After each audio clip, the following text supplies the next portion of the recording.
Bonjour Stéphane Dienne. Bonjour Émilie. Alors Stéphane, vous êtes directeur des opérations au sein de la direction des systèmes d'information de Sodial. Est-ce que vous pouvez nous dire comment ont été mobilisées les équipes informatiques tout au long de ces 2 dernières semaines de crise? Oui. Eh bien, dès lundi 16 mars, les équipes informatiques ont été mobilisées principalement sur la fourniture de PC fixes, portables et accès à distance. Vous savez, les fameux accès VPN dont tout le monde parle.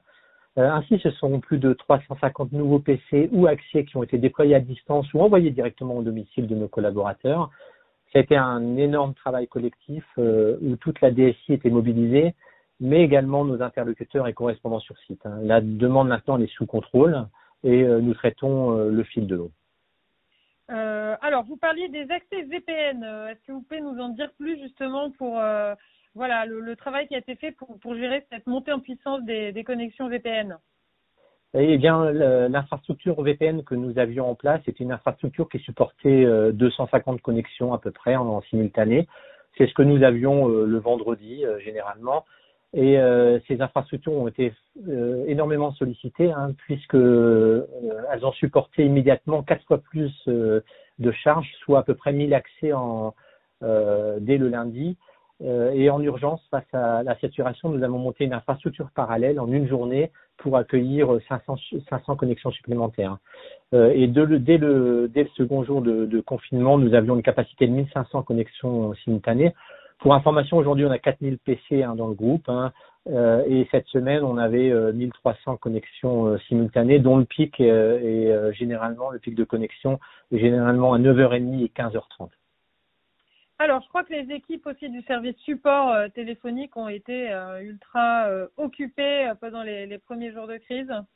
Oui, le support informatique, lui aussi, a été très sollicité. En temps normal, on reçoit 250 appels jour, environ 500, donc 5000 par mois. En début de semaine, on recevait 1000 appels par jour, 4 fois plus que l'on a eu du mal à adresser. On a eu beaucoup d'appels abandonnés. Le nombre d'appels maintenant est revenu à la normale, 250 jours, et l'équipe est maintenant focalisée pour traiter le nombre de tickets encore ouverts. Alors, un point positif pendant cette crise, c'est l'utilisation de Teams, cette nouvelle application qui est tombée à point nommé. Oui, Microsoft Teams nous a aidé énormément pour fluidifier les échanges entre collaborateurs via les fonctionnalités de chat, de visioconférence, d'équipe, de partage de fichiers. L'outil a été adopté instantanément. On a eu plus 1500% d'adoption dès le premier jour pour atteindre quotidiennement un taux de 1800 réunions par jour et à peu près 40 000 conversations.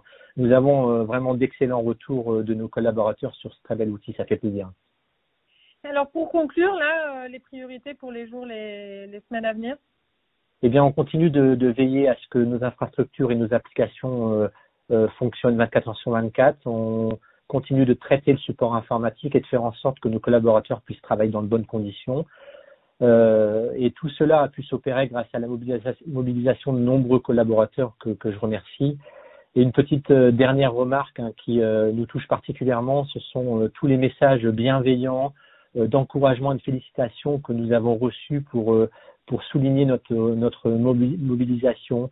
Et au nom de l'informatique, on remercie tous les collaborateurs pour leur retour et leur bienveillance.